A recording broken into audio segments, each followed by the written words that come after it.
الحمد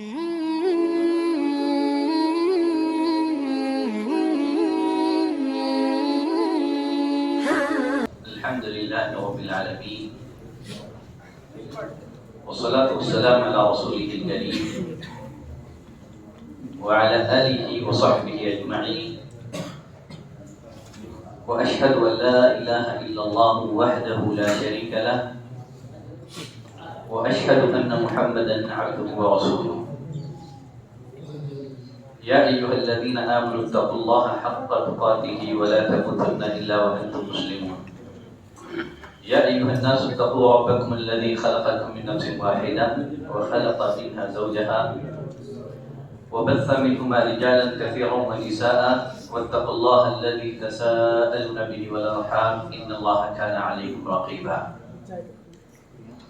يا أيها الذين آمنوا اتقوا الله وقولوا قولا سديدا يصلح لكم أعمالكم ويغفر لكم ذنوبكم ومن يطع الله ورسوله فقد فاز فوزا عظيما أما بعد فإن أصدق الحديث كتاب الله وأحسن الهدي هدي محمد صلى الله عليه وسلم وشر الأمور محدثاتها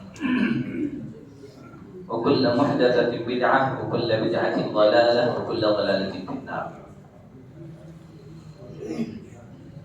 برادران اسلام، عزیز دوستوں، پیارے بچوں،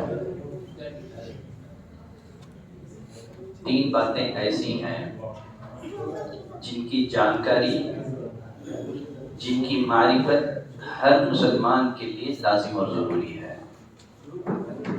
نمبر ایک اللہ کی معرفت، اللہ کی پہچان. نمبر دو دین کی پہچان، دین کی معرفت. نمبر تین رسول اللہ صلی اللہ علیہ وسلم کی معرفت. اللہ کی معرفت میں کتنی باتیں ہیں؟ 5 باتیں ہیں. نمبر ایک اللہ کے وجود کی معرفت. سابقہ دروس میں وجود باری تعالیٰ کے دلائل آپ کی خدمت میں پیش کیے جا چکے ہیں.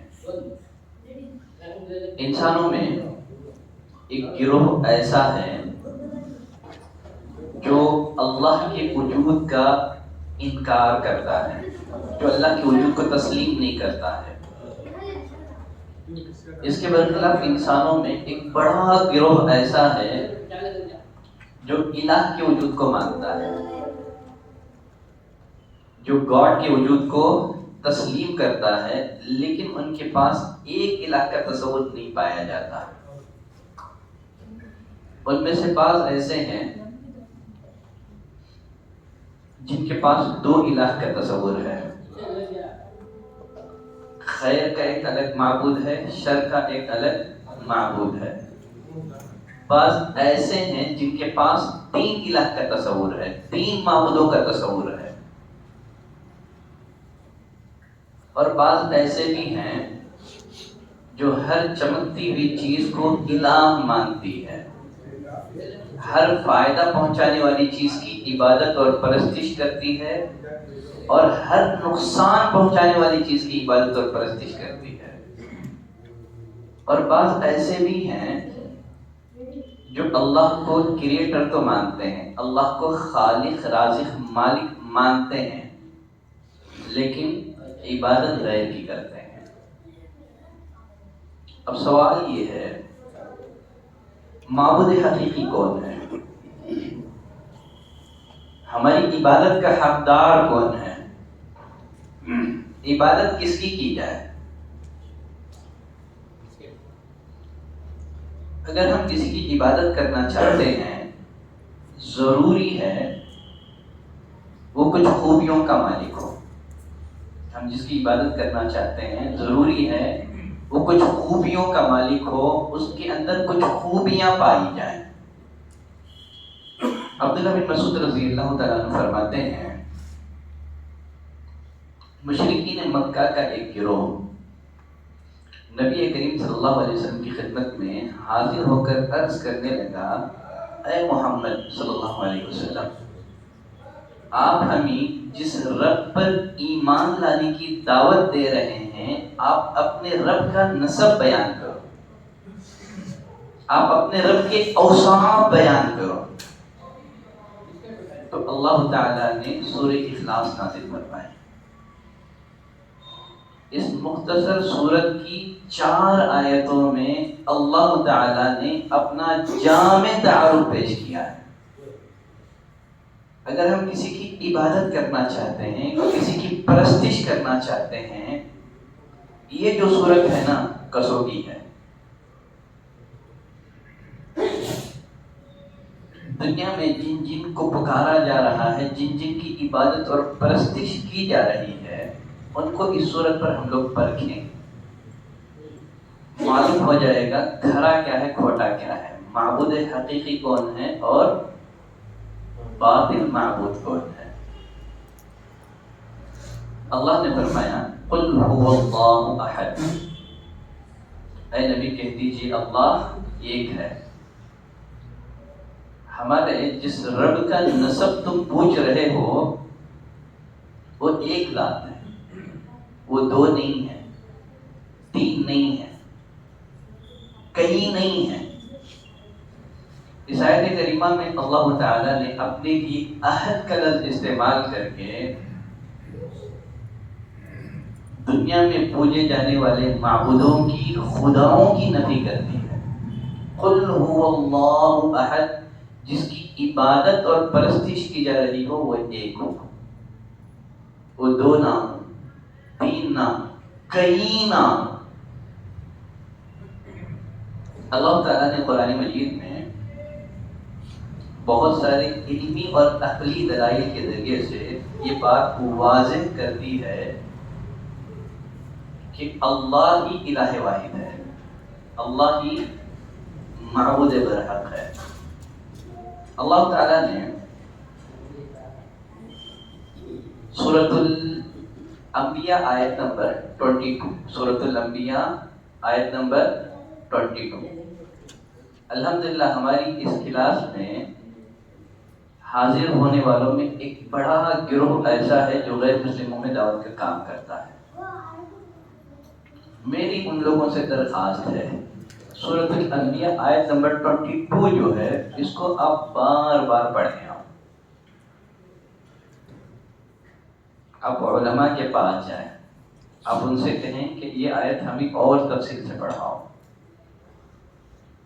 اللہ نے فرمایا لو کان فیہما آلہۃ الا اللہ لفسدتا، اگر آسمان اور زمین میں ایک اللہ کے سوا اور معبود ہوتے تو کائنات کا نظام بگڑ جاتا، کائنات کا نظام درہم برہم ہو جاتا۔ یہ خدا چاہتا کہ آج بارش ہو اور دوسرا چاہتا کہ بارش نہ ہو، ایک چاہتا کہ اس وقت دن ہو اور ایک چاہتا کہ اس وقت رات ہو۔ جیسے کسی شاعر نے کہا تھا اگر 2 خدا ہوتے سنسار میں تو دونوں بلا ہوتے سنسار میں، خطرناک ہوتا زمانے کا رنگ، ہوا کرتی ہر روز دونوں میں جنگ۔ ادھر یہ کہتا کہ میری سنو، ادھر یہ کہتا میاں چپ رہو۔ اللہ نے فرمایا یہ جو کائنات کا نظام اتنے مستحکم انداز سے جو چل رہا ہے، یہ اس بات کی دلیل ہے کہ اس کا چلانے والا کیا ہے؟ ایک ہے، بنا کسی بگاڑ کے کائنات کا نظام چل رہا ہے۔ جس طرح ایک گاڑی کے 2 ڈرائیور نہیں ہو سکتے، اگر ایک گاڑی کے 2 ڈرائیور بنا لیے جائے تو کیا ہوگا معاملہ؟ ایک ملک کے 2 وزیر اعظم ہو جائیں تو اسی طرح جس طرح ایک گاڑی کے 2 ڈرائیور نہیں ہو سکتے، اسی طرح اس کائنات کے 2 خالق نہیں ہو سکتے، 2 معبود نہیں ہو سکتے۔ اللہ نے فرمایا لو کان فیہما آلہۃ الا اللہ لفسدتا، اگر اللہ کے علاوہ اور بھی معبود ہوتے تو پھر کیا ہوتا؟ کائنات کا نظام درہم برہم ہو جاتا۔ اگر کوئی کہنے والا کہہ سکتا ہے ممکن ہے کہ دونوں آپس میں مشورہ کر کے احکام چلائیں. کیا جواب دیں گے؟ کوئی کہنے والا کہہ سکتا ہے کہ یہ دونوں آپس میں مشورہ کر کے احکام چلا رہے ہیں.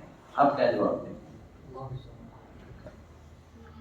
اگر دونوں مشورے کے پابند ہوں، ایک کے مشورے کے بغیر دوسرا کام نہ کر سکتا ہو، تو لازم آئے گا کہ ان میں سے دونوں بھی مختار نہیں ہے، مختار کل نہیں ہے. جو مختار کل نہ ہو وہ رب نہیں ہو سکتا. اگر مشورہ کر کے کام چلا رہے ہیں تو مطلب یہ ہوا کہ ان دونوں میں سے ہر ایک دوسرے کے مشورے کا محتاج ہے. جو دوسرے کے مشورے کا محتاج ہو گویا وہ مختار کل نہیں ہے، وہ رب نہیں ہو سکتا، وہ رب نہیں ہو سکتا. اور ایک آیت کریمہ جو آپ داعیوں کے لیے ہے، جو لوگ غیر مسلموں میں دعوت کا کام کرتے ہیں، وہ اس آیت کریمہ پر بھی فوکس کریں، اس کو بھی بار بار پڑھیں. علماء سے درخواست کریں کہ اس آیت کی ہمیں تفسیر پڑھائیں. کریں گے آپ؟ ٹھیک ہے، چلیں. سورۃ المؤمنون آیت نمبر 91 میں اللہ نے فرمایا مَتَّخَذَ اللَّهُ مِن وَلَدٍ، نہ اللہ نے کوئی اولاد بنائی ہے.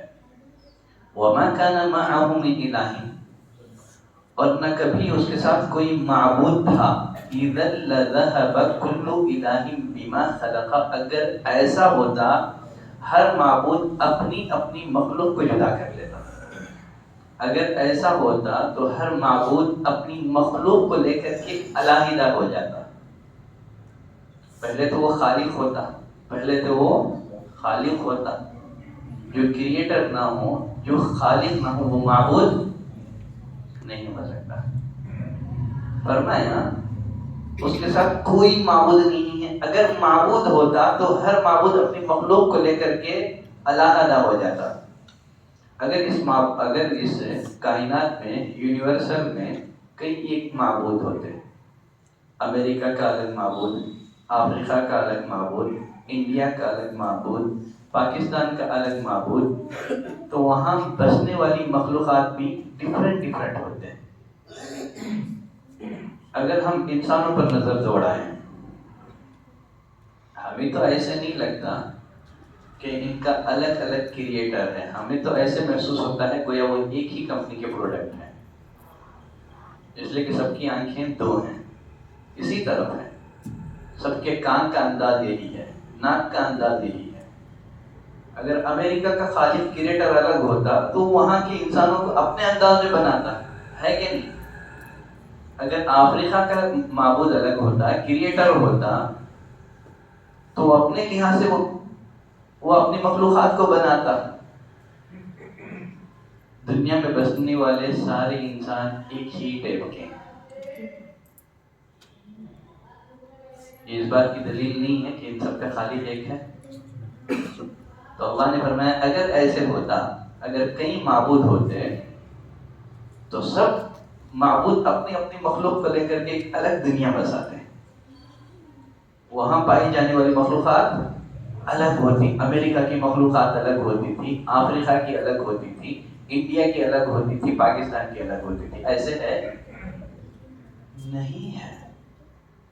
تو اس بات کی دلیل ہے کہ ان کا پیدا کرنے والا بھی کیا ہے؟ ایک ہی ہے.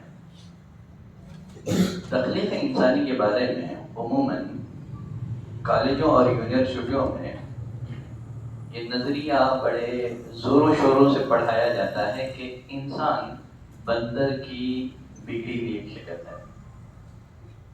ہے نا؟ کیا انسان بندر کی بنی ہوئی بگڑی ہوئی شکل ہے؟ نہیں، بلکہ آدم علیہ السلام کی اولاد ہے. اللہ نے انسانوں میں سب سے پہلے آدم علیہ السلام کی تخلیق فرمائی، انہیں دنیا میں بھیجا. تو دنیا میں جتنے بھی انسان ہیں، چاہے وہ کسی بھی ملک میں رہتا ہو، وہ آدم علیہ السلام کی نسل سے ہیں، ان کی اولاد ہیں. اگر انسان بندر کی بگڑی ہوئی شکل ہوتی، بندر ترقی کر کے انسان بنا ہوا ہوتا، پھر آج کے بندروں میں سے کوئی بندر انسان کیوں نہیں بن جاتا ہے؟ کبھی کسی نے دیکھا ہے، کبھی تاریخ میں کسی نے یہ بات ذکر کی ہے کہ اس نے اپنے آنکھوں سے بندر کو انسان بنتے ہوئے دیکھا؟ اگر انسان بندر کی بگڑی ہوئی شکل ہے تو آج بھی ترقی ہونا چاہیے، آج کے بندر بھی انسان بننا چاہیے۔ ایک باطل نظریہ ہے، اس کی کوئی اصل نہیں ہے۔ تو غرض اللہ نے فرمایا وَلَعَلَ بَعْضُهُمْ عَلَى بَعْضٍ، ایک تو ہر معبود اپنی مخلوق کو لے کر کے علیحدہ ہو جاتا تھا، اور یقیناً ان میں سے بعض پر چڑھائی کر دیتا تھا۔ معبودوں کے درمیان اقتدار کی لڑائی چھڑ جاتی تھی، معبودوں کے درمیان اقتدار کی لڑائی چھڑ جاتی تھی۔ یقیناً پورے کائنات کا نظام یکسانیت کے ساتھ چل رہا ہے، بنا کھینچ تان سے چل رہا ہے۔ یہ اس بات کی دلیل ہے کہ اس پوری کائنات کا چلانے والا ایک ہی ہے۔ اگر کئی معبود ہوتے تو یقیناً اقتدار کے لیے معبودوں کے درمیان بھی کیا ہوتی؟ لڑائی ہوتی تھی۔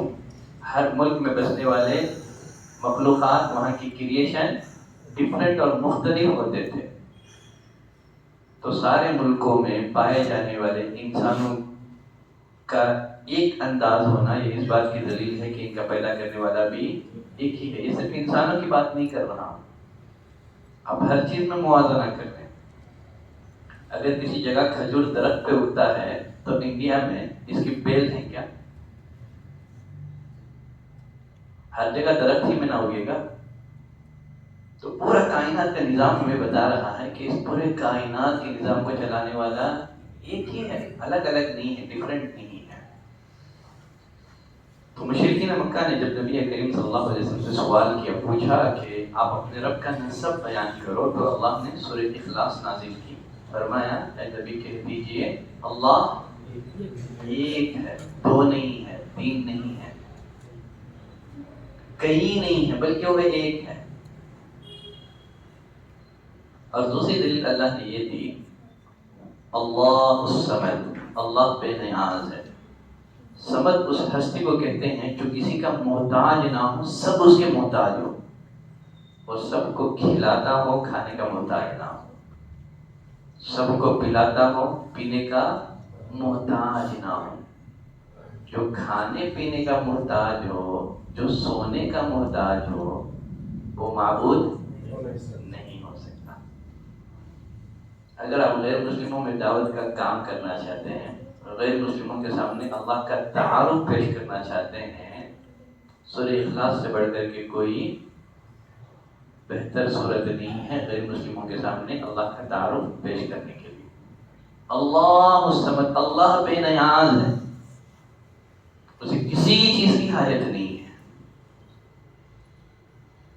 جو اپنی زندگی کی بقا کے لیے کسی چیز کا محتاج ہو، کسی چیز کا حاجت مند ہو، جو آکسیجن کا محتاج ہو، کھانے پینے کا محتاج ہو، سونے جاگنے کا محتاج ہو، وہ معبود نہیں ہو سکتا۔ تو جس میں سمدیت نہ ہو، جس میں بے نیازی کی کوالٹی نہ ہو، وہ کبھی معبود نہیں ہو سکتا۔ پھر آگے اللہ نے فرمایا لم یلد، لم یلد، اس کو کسی نے نہیں جنا۔ لم یلد، اس نے کسی کو نہیں جنا۔ لم یلد، اس نے کسی کو نہیں جنا، اس کی کوئی اولاد نہیں ہے، اس نے اپنے اختیارات کسی کے حوالے نہیں کیے ہیں۔ یقیناً جو اولاد رکھتا ہو، جو بیوی رکھتا ہو، وہ معبود نہیں ہو سکتا۔ عبادت کرنے کے لیے لم یلد ہونا ضروری ہے، اس کی اولاد نہ ہو، اس نے کسی کو جنا نہ ہو، اس کی اولاد نہ ہو۔ جو اولاد رکھتا ہو، جو بیویاں رکھتا ہو، وہ قابل عبادت اور پرستش نہیں ہو سکتا۔ دنیا میں جن جن ہستیوں کی عبادت کی جا رہی ہے، اگر آپ سورہ اخلاص پر پرکھیں گے تو کیا وہ اتریں گے؟ وہ ہر مرحلے میں فیل ہو جائیں گے، ہر مرحلے میں وہ ناکام ہو جائیں گے۔ فرمایا لم یلد، اس میں کسی کو جنا نہ ہو. اس میں عیسائیوں کا بھی رد ہے، اس لیے کہ عیسیٰ علیہ السلام کو سن آف گاڈ کہتے ہیں، اللہ کا بیٹا کہتے ہیں. اللہ نے قرآن مجید میں اپنے لیے اولاد کی نفی کرنے کے لیے بہت سارے دلائل استعمال کیے ہیں، لیکن ان میں 4 دلیلیں بڑی اہم ہیں. کتنی دلیلیں؟ 4 دلیلیں. وہ 4 دلیلیں ہو سکتا ہے تو آپ لکھ لیں، یاد کر لیں. اللہ نے اپنے لیے یا اپنے سے اولاد کی نفی کرنے کے لیے بہت سارے دلائل پیش کیے ہیں، بیان فرمائے ہیں. ان میں 4 دلیلیں سب سے زیادہ واضح ہیں. اکثر لوگوں کے پاس نوٹ بک اور پین نہیں دکھ رہا ہے. نوٹ بک اور پین لے کر کے آئیں، ٹھیک ہے؟ صرف سن کے نہ جائیں بلکہ معلومات کو لکھیں، قلم بند کریں. اگر آپ لکھ لیں گے نا آدھا یاد ہو جائے گا. لکھ لیں گے بیٹھ کر کے کلاس میں تو سمجھیے آپ کو یاد ہو گیا. اب بس سن کے چلے جائیں گے تو پھر معلومات آپ کے ذہن سے نکل جائیں گے. لکھیں بس، ایک مرتبہ آپ قلم چلا لیے، یاد ہو گیا آپ کو. تو اللہ نے اپنے لیے اولاد کی نفی کرنے کے لیے کتنے طرح کے دلائل دیے ہیں؟ 4 طرح کے دلائل بیان کیے ہیں. پہلی دلیل، اولاد جو ہوں گے وہ لازماً باپ کی جنس کے ہوں گے. اولاد لازماً باپ کی جنس سے ہوتی ہے، جبکہ اللہ کی کوئی جنس نہیں ہے. اولاد لازماً باپ کی جنس سے ہوتی ہے، جبکہ اللہ کی کوئی جنس نہیں ہے. اللہ نے فرمایا مل مسیح ابن مریم الا رسول، نہیں ہے مسیح ابن مریم مگر ایک رسول. قد خلت من قبلہ الرسل، اس سے پہلے کئی رسول گزر چکے ہیں. یعنی مسیح ابن مریم سے پہلے کئی رسول گزر چکے ہیں. وہ پہلے نہیں تھے، بعد میں پیدا ہوئے. آپ سے پہلے بہت سارے رسول گزر چکے ہیں، وہ پہلے موجود نہیں تھے، بعد میں پیدا ہوئے. عیسیٰ علیہ السلام کے پیدا ہونے سے پہلے کائنات کا نظام کون چلا رہا تھا؟ اللہ. اللہ نے عیسیٰ علیہ السلام کو زندہ اٹھا لیا ہے. قیامت کے قریب آئیں گے، تیری موت ان کی ہوگی، تب بھی کائنات کا نظام کون چلائے گا؟ اللہ تعالیٰ. کہا کہ عیسیٰ علیہ السلام سے پہلے بہت سارے رسول گزر چکے ہیں، وہ پہلے موجود نہیں تھے، بعد میں پیدا ہوئے، جبکہ اللہ ہمیشہ سے ہے اور ہمیشہ رہے گا. آگے اللہ نے فرمایا وہ ام صدیقہ، اس کی ماں صدیقہ ہے. کانا یاکلان الطعام، وہ دونوں کھانا کھایا کرتے تھے. وہ دونوں کھانا کھایا کرتے تھے. اللہ کھاتا نہیں ہے، وہ دونوں کھاتے تھے. تو جنس نہ رہی تو پھر عیسیٰ علیہ السلام اللہ کی اولاد کیسے بن گئے؟ جبکہ اللہ کھانا کھاتا نہیں ہے، وہ کھانے پینے سے بے نیاز ہے، جبکہ یہ دونوں کھانا کھاتے تھے. تو لازماً اولاد جو ہوں گے باپ کی جن سے ہی ہوں گے. سمجھ گئے؟ پہلی دلیل واضح ہے، واضح ہے سب کو. آیت سورہ مائدہ 85.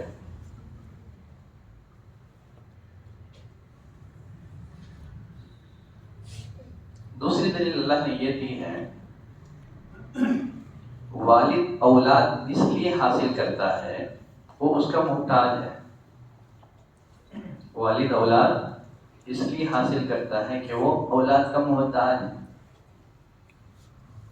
وہ چاہتا ہے کہ اس کی اولاد اس کے بڑھاپے کا سہارا بنے، جبکہ اللہ تعالیٰ کو کسی کی کوئی حاجت نہیں ہے. سورہ یونس آیت نمبر 68 میں اللہ نے فرمایا قالوا اتخذ اللہ ولدا، انہوں نے کہا کہ اللہ نے اولاد پکڑی ہے. سبحان، اللہ کی ذات پاک ہے. وہ الغنی، وہ تو بے نیاز ہے، وہ تو بے نیاز ہے، اسے ضرورت ہی نہیں ہے اولاد کی، وہ بے نیاز ہے. تو دوسری دلیل کیا ہوگی؟ والد اولاد اس لیے حاصل کرتا ہے کہ ان کا محتاج ہے، جبکہ اللہ کسی کی کوئی حاجت نہیں ہے. تیسری دلیل اللہ نے یہ دی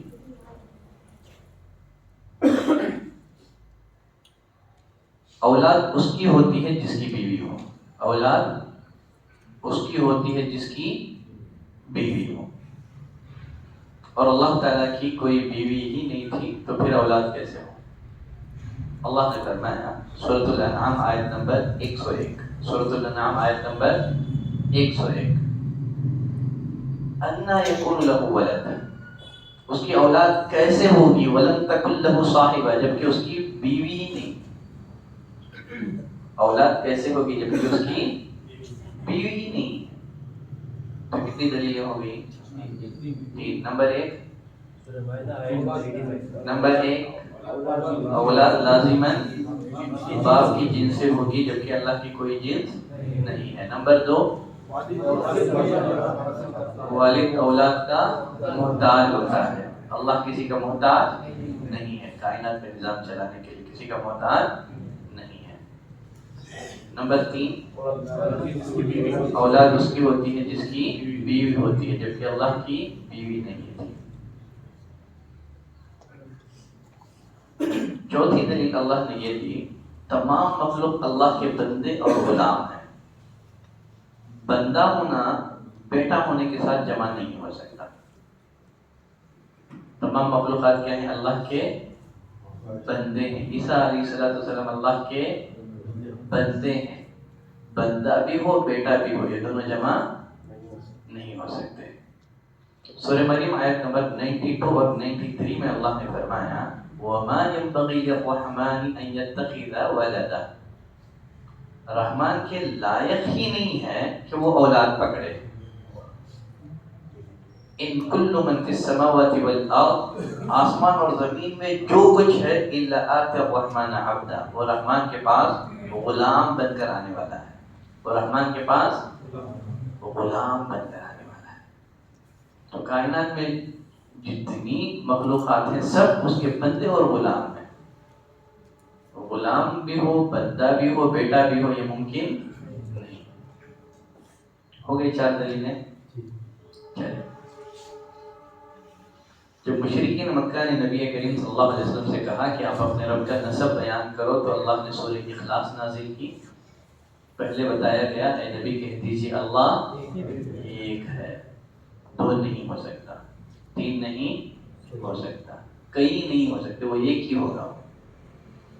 اور اللہ نے قرآن مجید میں بہت سارے عقلی دلائل کے ذریعے سے یہ بات واضح کر دی ہے کہ اللہ ہی الہ واحد ہے، اس سے پہلے نہ کبھی کوئی الہ تھا نہ اس کے بعد کوئی الہ ہوگا۔ عقلی دلیلوں میں سے دو دلیلیں میں آپ کی خدمت میں پیش کر چکا ہوں، سورۃ الانبیاء آیت نمبر 22 اور پھر اسی طرح سے سورۃ المومنون آیت نمبر 91 اور 92 غالباً اور 92۔ چلیں پھر آگے اللہ نے فرمایا لم یلد ولم یولد، وہ جنا نہیں گیا ہے، وہ جنا نہیں گیا ہے، اس کو کسی نے نہیں جنا ہے، یعنی اس کا کوئی باپ نہیں ہے۔ پیدا ہونے کا مطلب کیا ہے؟ وہ پہلے موجود نہیں تھا، بعد میں وجود میں آیا، جبکہ اللہ ہمیشہ سے اور ہمیشہ رہے گا۔ کان اللہ ولم یکن شیء قبلہ، اللہ ہمیشہ ہے، اللہ ہمیشہ سے ہے، اس سے پہلے کوئی چیز نہیں تھی۔ دیکھیے جو کوئی ڈیٹ آف برتھ لگتا ہو، پلیس آف برتھ لگتا ہو، جو ولادت کے مرحلے سے گزرا ہو، تخلیق کے مرحلے سے گزرا ہو، وہ معبود نہیں ہو سکتا۔ سمجھ رہے ہیں آپ؟ وہ ولم یولد ہونا چاہیے، وہ ولم یولد، اس کا کوئی باپ نہ ہو، اس کا جو ولادت کے مرحلے سے، جو تخلیق کے مرحلے سے گزرا ہو، وہ الہ نہیں ہو سکتا۔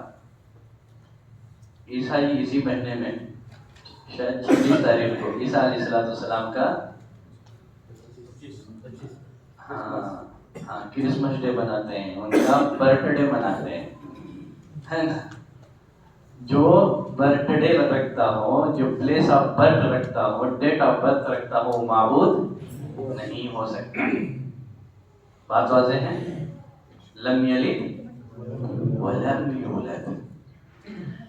دیکھیے جو پیدا ہوگا وہ یقیناً مرے گا بھی. جو پیدا ہوگا وہ مرے. پیدا ہونے کا مطلب پہلے موجود نہیں تھا، بعد میں وجود میں آیا.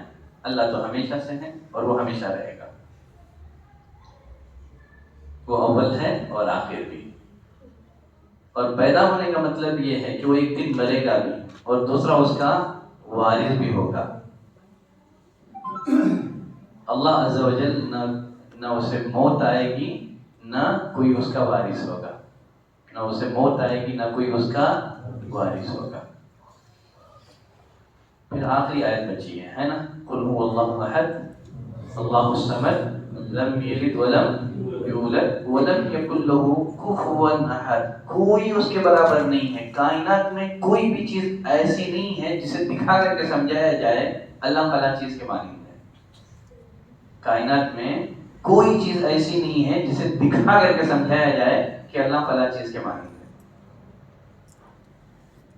جو انسانوں جیسا دکھتا ہو وہ معبود. اللہ نے فرمایا لیس کمثلہ شیء. اللہ کے جیسے کوئی چیز نہیں. جیسے کہ جیسی کوئی چیز نہیں. کا بھی ہے مثل بھی ہے. لیس کمثلہ شیء. اللہ کے جیسے کی جیسی کوئی چیز نہیں. ولم یکن لہ کفوا احد. اس کے برابر کوئی نہیں ہے. وہ خالق ہے، بقیہ سب مخلوق ہے. وہ غنی ہے، بقیہ سب محتاج ہیں. سب فانی ہے، وہ باقی ہے. کل من علیہا فان ویبقى وجہ ربک ذو الجلال والاکرام. کائنات میں جو کچھ ہے سب کو فنا ہونا ہے. بقا صرف آپ کے رب کے لیے ہے جو عزت اور عظمت والا ہے. تو اللہ تعالیٰ کا جامع تعارف سورۃ الاخلاص میں بیان کیا گیا ہے.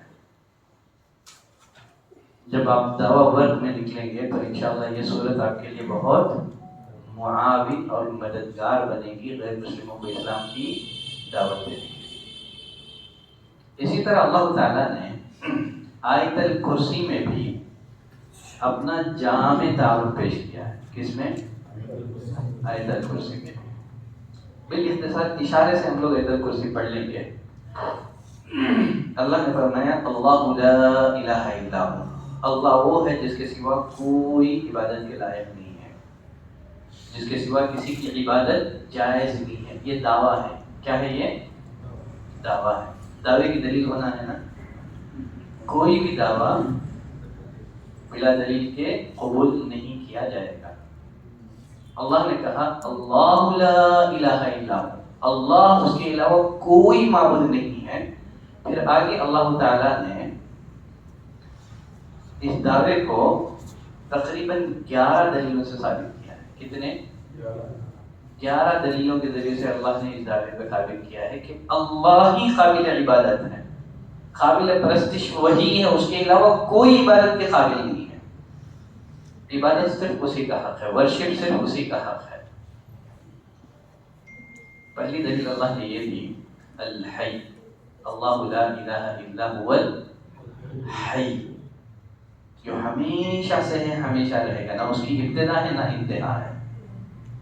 اللہ کے علاوہ، اللہ کے سوا جس چیز کی بھی عبادت کی جاتی ہے نہ وہ ہمیشہ سے ہے نہ وہ ہمیشہ رہے گی.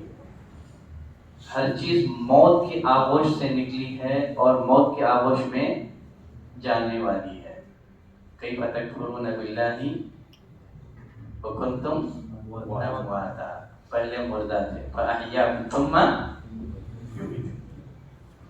اللہ کے علاوہ جس کی عبادت کی جا رہی ہے وہ پہلے موت کی آغوش میں تھے. پہلے امواتا تھے، پھر واپس وہ موت کی آغوش میں چلے جائیں گے. الحی ہو جس کی عبادت کی جا رہی ہے، وہ ہمیشہ سے زندہ ہو اور ہمیشہ زندہ رہے. دوسری دلیل اللہ نے فرمایا القیوم، جو کسی سہارے کے بغیر قائم ہو اور دوسروں کو بھی قائم رکھنے والا ہو، بغیر کسی سہارے کے قائم ہو. وہ اپنی ذات کو قائم رکھنے کے لیے کسی چیز کا محتاج نہیں ہے. ہیں، وہ قیوم ہو۔ تیسری دلیل اللہ نے یہ دی، لا تأخذہ سنۃ ولا نوم، اسے نہ اونگ آتی ہے نہ نیند آتی ہے۔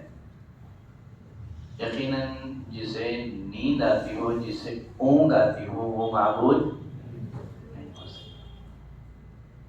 تو جس کی عبادت کی جا رہی ہے، جس کی پرستش کی جا رہی ہے، اس کے اندر الحی کی کوالٹی ہو، اس کے اندر القیوم کی کوالٹی ہو، اس کے اندر لا تأخذہ سینۃ ولا نوم کی کوالٹی ہو۔ سونا ایک انسان کی کمزوری ہے، اونگ انسان کی کمزوری ہے۔ اللہ ہر طرح کی انسانی کمزوریوں سے پاک ہے۔ سونے کا مطلب کیا ہے کہ آدمی اپنے اطراف اور اکناف کے حادثات سے غافل ہو گیا ہے نا۔ اللہ نے فرمایا لا تأخذہ سنۃ ولا نوم، اسے نہ اونگ آتی ہے نہ نیند آتی ہے۔ لہو ما فی السماوات و ما فی الارض، آسمان اور زمین میں جو کچھ ہے سب اسی کا ہے، وہ مالک ہے آسمان اور زمین کا۔ دیکھیں سورۃ السبا آیت نمبر 22، یہ بھی بڑی اہم آیت کریمہ ہے، خصوصیت کے ساتھ جو لوگ کلمہ پڑھ کر کے غیر اللہ کی عبادت کرتے ہیں، یہ آیت کریمہ ان کو سمجھانے کے لیے بڑی مفید ہے۔ اللہ نے فرمایا قل ادعوا الذین زعمتم من دون اللہ، پکارو ان کو جن کو تم نے اللہ کے علاوہ معبود سمجھ رکھا ہے۔ لا یملکون مثقال ذرۃ فی السماوات ولا فی الارض، وہ آسمان اور زمین میں کسی ذرے کے مالک نہیں ہے۔ کیا کہتے ہیں لوگ کہ اللہ نے اپنے بعض بندوں کو اپنے کچھ اختیارات دے دیے ہیں۔ عبد القادر جیلانی کو، غوث پاک کو، حجویری کو، فلاں کو اللہ نے اپنی اختیارات دے دیے۔ کسی کو اولاد دینے کا اختیار دے دیا ہے، وہ اللہ کی دیے ہوئی اختیار سے اولاد دیتے ہیں، یہی کہتے ہیں نا، سنا ہے آپ نے؟ اللہ نے فرمایا لا یملکون مثقال ذرۃ فی السماوات ولا فی الارض، وہ آسمان اور زمین میں کسی ذرے کے مالک نہیں ہے، کسی طرح کے کوئی اختیارات کسی کے اللہ نے حوالے نہیں کیے ہیں۔ پھر فرمایا وَمَا لَهُمْ فِيهِمَا مِنْ شِرْكٍ، آسمان اور زمین میں ان کی کچھ بھی حصے داری نہیں ہے۔ وَمَا لَهُمْ مِنْهُمْ مِنْ ظَهِيرٍ، اور نہ ان میں کا کوئی اللہ کا ہیلپر ہے، معاون ہے، مددگار ہے۔ دیکھیں اس آیت کریمہ کی روشنی میں جس کی عبادت کی جا رہی ہو، جس کو پکارا جا رہا ہو، یا تو وہ مالک ہو، کیا ہو؟ اگر مالک نہیں ہے تو کم از کم پارٹنر ہو، پارٹنر نہیں ہے تو کم از کم ہیلپر ہو۔ اللہ نے کہا اے نبی آپ کہہ دیجئے اللہ کے سوا جن کو تم نے معبود سمجھ رکھا ہے، لا یملکون، نہ تو وہ مالک ہے ذرے کے، وما لهم فیہما من شرک، نہ ان کی کچھ حصے داری ہے، نہ ان کی کچھ پارٹنرشپ ہے، وما لهم منہم من ظہیر، نہ ان میں کوئی اللہ کا معاون اور مددگار ہے، ہیلپر ہے۔ جب یہ تینوں باتیں نہیں ہیں تو پھر کیوں پکار رہے ہو؟ بات واضح ہے؟ تو یہ بھی بڑی اہم ترین آیت کریمہ ہے۔ اللہ سورۃ السبا آیت نمبر 22، سورۃ السبا آیت نمبر 22۔ تو چوتھی دلیل اللہ نے کیا دی آیت الکرسی میں؟ اللہ کی عبادت کے لائق کیوں ہے؟ لہو ما فی السماوات و ما فی الارض۔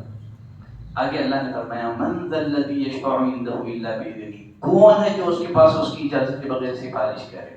لوگ کہتے ہیں کہ اولیاء اللہ کا اللہ کے ہم بڑا پاور چلتا ہے، وہ اللہ سے کوئی بات منوانا چاہیں تو وہ منوا لیتے ہیں، بڑا پاور چلتا ہے اللہ کے پاس، یہ اللہ کے ہاں ہماری سفارش کرے۔ اللہ نے فرمایا من ذا الذی یشفع عنده الا باذنہ۔ ایک تو سفارش اور شفاعت کا معاملہ آخرت سے ہے، قیامت کے دن کون سفارش کرے گا کون نہیں کرے گا ہم لوگ نہیں جانتے ہیں۔ آج عبد القادر جیلانی کو پکارا جا رہا ہے، فلاں کو پکارا جا رہا ہے، ہم نہیں جانتے کیا قیامت کے دن کو سفارش کی اجازت ملے گی کہ نہیں ملے گی۔ سفارش اللہ کی اختیارات میں ہے، ہمیں غیب کا علم نہیں ہے، ہمیں غیب کا علم عطا نہیں کیا گیا ہے کہ فلاں فلاں سفارش کریں گے، نبی کریم صلی اللہ علیہ وسلم نے ایسی کوئی فہرست دی ہے اولیاء کی کہ ان کو سفارش کا موقع دیا جائے گا؟ نہیں. کہا من ذا الذی یشفع عنده الا باذنہ، اللہ کے یہاں کسی کا کوئی پاور نہیں چلتا ہے. کون ہے جو اللہ کے اذن کے بغیر سفارش کر سکے؟ سفارش کرنا تو دور کی بات ہے، کوئی بات کرنے کی ضرورت نہیں کرے گا. اللہ نے فرمایا یوم یقوم الروح والملائکۃ صفا لا یتکلمون الا من اذن الرحمن. اس دن فرشتے اور جبریل امین سب باندھے کھڑے ہوں گے، کوئی بات کرنے کی ضرورت نہیں کرے گا مگر وہی جسے رحمان اجازت. تو پانچویں دلیل اللہ نے یہ دی من ذا الذی یشفع عنده الا باذنہ. چھٹی دلیل اللہ نے یہ دی یعلم ما بین ایدیہم وما خلفہم. وہ جانتا ہے جو کچھ ان کے سامنے ہے، جو کچھ ان کے پیچھے ہے. یعنی اس میں ماضی، حال، مستقبل سب کا علم آ گیا. اس کے پاس ہر چیز کا علم ہے، اس کے پاس ہر چیز کا علم ہے. ماضی کا علم ہے، فیوچر کا علم ہے، حال کا علم ہے. اور یقیناً اللہ کے سوا جن ہستیوں کی عبادت کی جا رہی ہے کسی میں بھی یہ کوالٹی نہیں ہے. اللہ نے فرمایا قل لا يعلم من في السماوات والارض الغیب الا اللہ. اے نبی آپ کہہ دیجئے آسمان اور زمین میں اللہ کے علاوہ کوئی غیب نہیں جانتا. تو اس کے پاس ہر چیز کا علم ہے، وہ قابل عبادت اور پرستش ہے. اللہ نے اپنے علم کی بنا پر مخلوقات کی تقدیریں لکھ دی. اللہ کو معلوم ہے اپنے بندوں کے مستقبل کے بارے میں، فیوچر کے بارے میں کہ میرا بندہ کیا کرنے والا ہے. اللہ نے لکھ دیا ہے، ہم کر رہے ہیں، وہ معاملہ نہیں ہے. یہ اللہ کا علم کامل علم ہے. یہ اللہ کا، اللہ اپنے بندوں کے بارے میں جانتا ہے. اللہ اپنے بندوں کے بارے میں جانتا ہے کہ میرے بندے مستقبل میں کیا کرنے والے ہیں. اللہ نے اپنے اسی علم کو لوح محفوظ میں قلم بند کر دیا ہے. کسی کو اللہ کے لکھے ہوئے پر مجبور نہیں کیا جا رہا ہے. بات سمجھ رہے ہیں آپ؟ تقدیر پر آگے گفتگو آ رہی ہے. ایمان کے ارکان ہم لوگ پڑھیں گے دین کی معرفت میں. دین کی معرفت میں دین کے 3 مراتب ہیں: اسلام، ایمان، احسان. تو دین کی معرفت میں ان تینوں پر ہماری گفتگو آ رہی ہے. تو تقدیر پر میں وہاں تفصیل سے پڑھاؤں گا. بس یہاں اتنی بات ذہن میں رکھیں کہ ہمیں لکھے ہوئے پر مجبور نہیں کیا جا رہا ہے. یہ تو اللہ کا کامل علم ہے اپنے بندوں کے بارے میں. وہ اپنے بندوں کے بارے میں جانتا ہے. کسی غیر مسلم میرے پاس کسی تقدیر کے بارے میں بحث کرنے لگا. میں نے بس اس کے سامنے ایک سینٹنس پیش کیا. کہا کہ جس کے پاس فیوچر کا علم نہیں ہے میں اس کو بھگوان نہیں مانتا ہوں، اس کو میں معبود نہیں مانتا ہوں. وہ خاموش ہو گیا. کہنے لگا لگتا ہے تو عالم ہے. حالانکہ میں اردو میں جب رہتا تھا تو ایک عام انداز میں رہتا تھا. میں اسٹوڈنٹ کے انداز میں منی پال وغیرہ کالج ہے وہاں بھی جاتا تھا، دروس ہوتے تھے. کوئی مجھے پہچان نہیں پاتا تھا کہ میں ایک عالم نہیں ہوں. تو آ کر کے بحث کرنے لگا. میں بس ایک ہی بات اس کے سامنے بولا تقدیر کے بارے میں. میں بولا تقدیر یہ میرے رب کا علم ہے. جس کو فیوچر کا علم نہ ہو میں اسے معبود نہیں مانتا ہوں. یعلم ما بین ایدیہم وما خلفہم. کتنی دلیلیں ہوگی؟ 6 دلیل. 7ویں دلیل اللہ نے فرمایا وَلَا يُحِيطُونَ بِشَيْءٍ مِّنْ عِلْمِهِ إِلَّا بِمَا شَاءَ. کوئی شخص اللہ کے علم میں، اللہ کی معلومات میں کسی چیز کا احاطہ نہیں کر سکتا مگر جتنا وہ چاہیں. اللہ نے انبیاء کو بذریعے وحی غیب کا جتنا علم عطا کیا ہے بس وہ اتنا ہی جانتے ہیں. جو نہیں عطا کیا ہے نہیں جانتے ہیں. اللہ نے انبیاء کو بذریعے وحی غیب کی جتنی باتوں سے آگاہ کیا ہے، انبیاء غیب کی اتنی ہی باتیں جانتے ہیں. جب اللہ نے ان کو بذریعے وحی آگاہ کر دیا بتانے کے بعد وہ غیب نہیں رہا. نبی کے مسلم قرآن جانتے تھے. پہلے قرآن بھی اللہ کا علم غیب تھا نا، بتانے کے بعد قرآن غیب رہا نہیں رہا، وہ علم بن گیا. جو نہیں بتایا وہی علم غیب ہے، علم غیب اللہ کے علاوہ کوئی نہیں جانتا. سمجھ رہے ہیں؟ جو بتا دیا اللہ نے بذریعہ وہی غیب کی جو باتیں بتانے کے بعد غیب نہیں رہا، جو نہیں بتایا وہی غیب ہے، اس کو اللہ کے علاوہ کوئی نہیں جانتا. پھر آگے اللہ نے فرمایا وسیع کرسیہ السماوات والارض، اس کی کرسی آسمان اور زمین کو محیط ہے. وہ اتنی عظیم سلطنت کا مالک ہے، اس کی ایک کرسی کا معاملہ یہ ہے کہ اس کی کرسی آسمان اور زمین کو محیط ہے، گھیرے ہوئے ہے. پھر آگے اللہ نے فرمایا ولا یؤودہ حفظہما، آسمان اور زمین کی حفاظت اسے ہرگز دشوار نہیں ہے.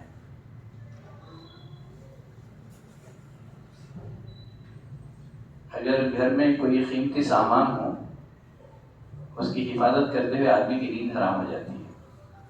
اللہ نے فرمایا وہ تو مختار کل ہے، اسے کسی چیز کی حفاظت دشوار نہیں ہے، بوجھ نہیں ہے. کتنی دلیلیں ہو گئی؟ 9 ہو گئے نا. 10ویں اور 11ویں دلیل اللہ نے فرمایا وَهُوَ الْعَلِيُّ الْعَظِيمُ، وہ علی ہے اور عظیم ہے. مخلوق اللہ کی بلندی اور عظمت کے مقابلے میں کچھ بھی حیثیت نہیں رکھتے ہیں، اسی لیے اللہ ہی قابل عبادت اور پرستش ہے. ٹھیک ہے؟ تو آیت الکرسی میں بھی اللہ نے اپنا جامع تعارف پیش کیا ہے. اللہ ہی کی عبادت کیوں کریں، وہی قابل پرستش کیوں ہے. اللہ نے اس کی کتنی دلیلیں دی ہیں؟ 11 دلیلوں کے ذریعے سے اللہ نے ثابت کیا ہے کہ قابل پرستش اور قابل عبادت صرف اللہ کی ہے. اللہ کے سوا جن کی عبادت کی جا رہی ہے سب کی عبادت باطل ہے، ان میں کسی میں بھی یہ کوالٹیز نہیں پائی جاتی ہیں. تو آج کے درس میں سورۃ الاخلاص اور آیت الکرسی، تاکہ جب آپ دعویٰ ورک کے لیے نکلیں تو آج کا درس آپ کے لیے کام آئے انشاءاللہ. تو اللہ کی معرفت میں نمبر 1 اللہ کے وجود کی معرفت، نمبر 2 ربوبیت کی معرفت. حالانکہ میں چاہ رہا تھا کہ آج ختم کر دوں، لیکن لاسٹ پہ کچھ بھائیوں کی طرف سے مطالبہ ہوا کہ ہم غیر مسلموں میں دعوت کا کام کرنے جاتے ہیں، تو دعوت کا آغاز کیسے کریں، کیسے سمجھائیں غیر مسلم کو. تو اس کے لیے ضروری سمجھا لیتے آپ کہ اللہ کا کچھ تعارف آپ کو بتا دیا جائے، تاکہ دعوتی کام میں آپ کے لیے معاون اور مددگار بنے. جب بھی آپ غیر مسلم کے سامنے جائیں، پہلے تو اس کے سامنے اپنائیت کا اظہار کریں، بتائیں کہ ہم اور تم دنیا میں بسنے والے سارے انسان آدم علیہ السلام کی اولاد ہیں. ہم سب بھائی بھائی ہیں. آدم علیہ السلام سے رشتے کی بنا پر کیا ہیں؟ بھائی بھائی ہیں. پھر اس کے بعد آپ کیا کریں، جب وہ اپنا یہ اظہار کریں، کیونکہ اسلام کی جو دعوت ہے یہ 2 اصولوں پر قائم ہے. کتنے اصولوں پر؟ الا ان ربکم واحد، اے لوگوں تمہارا رب بھی ایک ہے، تمہارا باپ بھی ایک ہے. کیا ہے؟ آپ صلی اللہ علیہ وسلم نے حجۃ الوداع کے موقع پر جو اپنے وعظ اور خطبہ نصیحت فرمایا، اس میں کہا کہ ان اباکم واحد، تمہارا باپ بھی ایک ہے، تمہارا رب بھی ایک ہے. وحدت اب وحدت رب، وحدت اب اور وحدت رب. تو وحدت اب سے شروع کر کے وحدت رب تک جاؤ. ٹھیک ہے؟ تو وحدت اب سے شروع کریں گے تو اپنائیت آ جائے گی، تو آپ کے قریب ہو جائے گا، انسیت محسوس کرے گا. اور غیر مسلموں میں جو چھوٹ چھات کے جھگڑے ہیں وہ سب ختم ہو جائیں گے. پھر اس کے بعد آپ اپنی دعوت پیش کریں. بقیہ ابھی ہمارے کتنے نقطے باقی ہیں؟ 4 نقطے ہیں نا، ربوبیت، الوہیت، اسماء اور صفات اور امر و نواہی کی معرفت. انشاءاللہ آنے والے درس میں کوشش کروں گا کہ ان 4 پوائنٹوں پر باختصار گفتگو پیش کروں. آج کے لیے انشاءاللہ اتنی گفتگو کافی ہے.